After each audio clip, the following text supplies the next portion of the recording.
Republican Donald Trump has blamed the media after being accused of urging supporters to kill his Democratic rival for the White House, Hillary Clinton.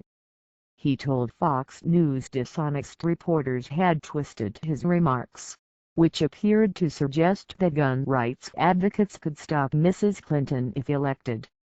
The businessman-turned-politician denied incitement and said he was exhorting his supporters to vote. The comments on Tuesday afternoon sparked a firestorm of criticism. Some interpreted his comments as a dark suggestion that gun owners could take up arms against Mrs. Clinton, while others said they were at the very least irresponsible remarks that could have violent consequences.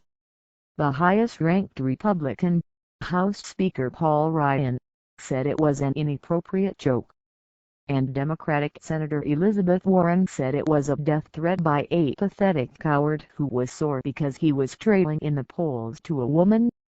The controversial remarks were made at a rally in Wilmington, North Carolina, and referred to a future president's power to nominate a judge to fill a vacancy on the U.S. Supreme Court.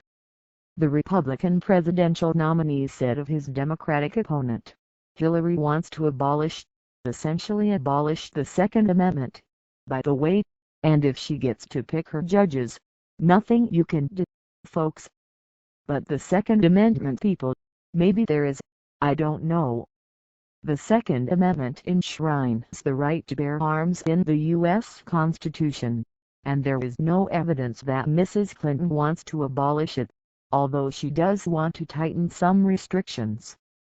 Within minutes of him uttering the words, the criticism began to mount and Mr. Trump issued a statement saying he was referring to the political power of gun rights advocates. Hours later, Fox News host Sean Hannity told him the media had been spinning it differently. Mr. Trump answered by saying there could be no other interpretation of his words other than the one he had given. "Even reporters have told me, I mean, give me a break. But they're dishonest people. What it is there's a tremendous power behind the Second Amendment. It's a political power, and there are few things so powerful, I have to say, in terms of politics."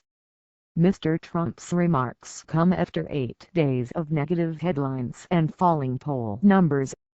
Some leading Republicans have said they cannot vote for him in November's presidential election because of his controversial comments and his hardline stance on immigration.